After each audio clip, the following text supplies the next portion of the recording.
Assalamualaikum warahmatullahi wabarakatuh. Hopefully that all of you are fine. Today I want to explain briefly related to a simple past tense I was.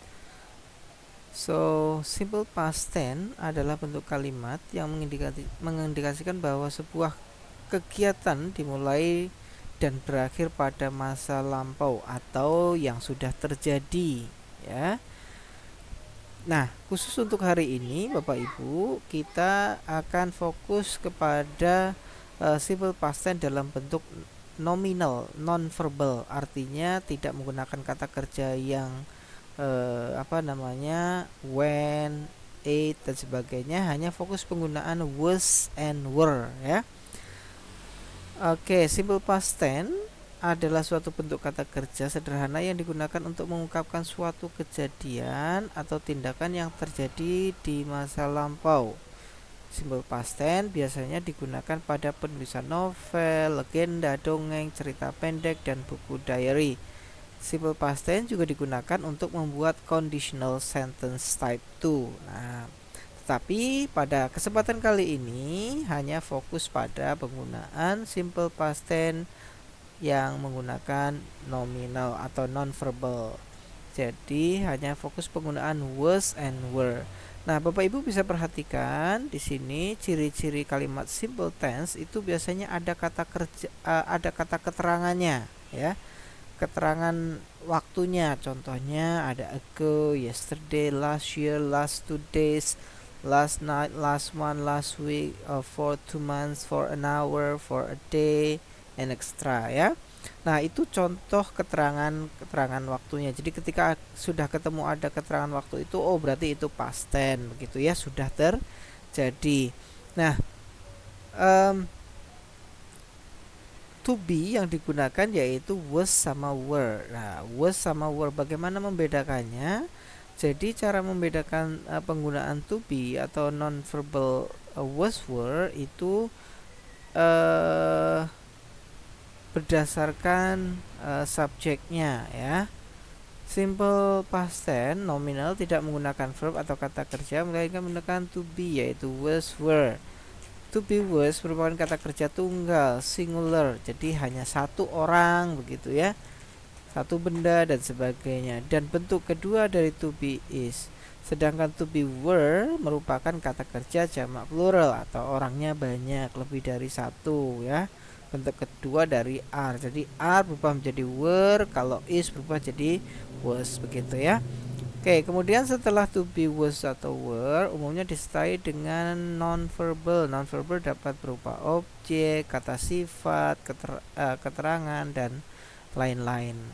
Oke, baik, kita masuk contohnya. Nah, ini Bapak Ibu bisa lihat di paling atas was untuk subjek I, see, he, it. Nah, kalau untuk were itu they, we, you, atau you, they, we. Nah, jadi atau mungkin dua nama orang, boleh Tono, Toni, Desa, Desi, Desa, Desi ya. Nah, jadi bisa dua nama orang, tiga nama orang, boleh. Jadi menggunakan were. Oke, kemudian selain kita membahas tentang kalimat positif, nanti juga akan kalimat negatif dan interrogatif begitu ya. Oke, ini contohnya Bapak Ibu kalimat positifnya yaitu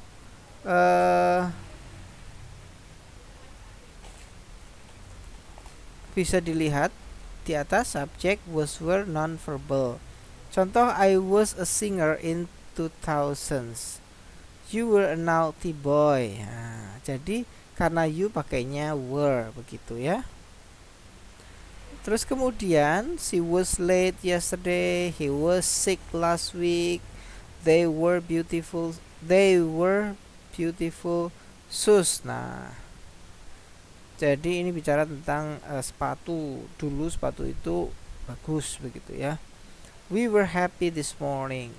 They were famous singers. Nah, mereka dulunya penyanyi terkenal. Nah, itu kalimat positifnya. Kalimat negatifnya hanya ditambah not. Nah, was not, were not, wasn't atau weren't gitu ya. Sama, tinggal ditambah not saja. Jadi contohnya I was not a singer in 2000s. Nah, jadi saya bukan penyanyi tahun 2000 gitu. Mungkin sekarang penyanyi gitu ya. Oke, kemudian you were not a naughty boy, he was not late yesterday, he was not sick last week, and up to they were not famous singer. Itu untuk kalimat negatifnya. Nah, sedangkan kalimat interrogatifnya itu hanya dipindah ke depan, was were-nya dipindah ke depan. Kuncinya Bapak Ibu harus mengetahui subjeknya. Subjeknya apa? Singular atau plural. Kalau singular berarti menggunakan was, kalau plural menggunakan were. Begitu saja. Jadi itu yang membedakan kalimat untuk membedakan kalimat itu atau penggunaan daripada was sama were dalam sebuah kalimat past tense, begitu ya. Past tense yang nominal, yang non verbal, jadi tidak ada kata kerjanya. Memang was were ini sebagai kata kerja auxiliary verb, sebagai kata kerja bantu, tapi ini juga disebut kata kerja juga, tapi tidak melakukan, artinya melakukan sesuatu gitu, bukan action verb gitu ya. Oke, baik. Jadi Bapak Ibu, kalimat interrogatifnya hanya memindahkan was were-nya pindah ke depan. Gitu. Nah, was I a singer in 2000s? Nah, apakah saya penyanyi pada tahun atau were you a naughty boy? Apakah Anda anak nakal? Nah, jawabannya tinggal jawab yes atau no gitu ya. Nah, to be-nya juga sama, was not atau were not. Kalau yes berarti yes I was. Kalau she ya berarti no she wasn't atau was not begitu. Jadi hanya memindahkan posisinya, itu untuk jawabannya. Oke, latihannya bisa Bapak Ibu lihat di buku paket atau buku modul di halaman 106 ya. Di sini see in South Africa last month, karena see kira-kira isinya apa, was atau were. Nah, kalau kita melihat subjeknya see, pasti di sini isinya adalah was. Kemudian yang kedua ada see lagi, pasti itu juga isinya was.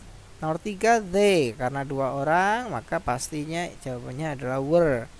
Nomor 4 itu juga sama, they happy this month. Nah, karena they itu jawabannya kira-kira apa? Silahkan Bapak Ibu tebak. Nah, kemudian nomor 5, Rina bla bla sick yesterday, karena Rina itu singular, kira-kira isinya was atau were. Nah, silahkan Bapak Ibu tebak ya. Nah, kemudian Bapak Ibu juga bisa melihat tes formatifnya nanti di bawah ya. Oke, baik. Kemudian saya kasih kesimpulan atau rangkumannya ya Bapak Ibu ya. Dalam mengungkapkan tentang liburan yang telah lalu, ini ada yang menggunakan verb ya, I went to, tetapi kita fokus yang nomor 4 saja. To be dalam simple past tense itu ada was sama were. Oke, kemudian ada 3 jenis kalimat, positif, negatif, interrogatif. Jadi ingat Bapak Ibu, untuk pertemuan kali ini hanya fokus pada penggunaan simple past tense yang non-verbal atau verb be. Kemudian ada 2, was sama were, tergantung subjeknya. Nah, Bapak Ibu, itu mungkin yang bisa saya sampaikan secara singkat. Nah, untuk pertemuan selanjutnya nanti kita akan membahas tentang simple past tense tapi menggunakan verb ya. Yang menggunakan verb. Jadi Bapak Ibu nanti belajar tentang menggunakan verb kedua dan sebagainya. Mungkin itu saja Bapak Ibu. Terima kasih. Saya ucapkan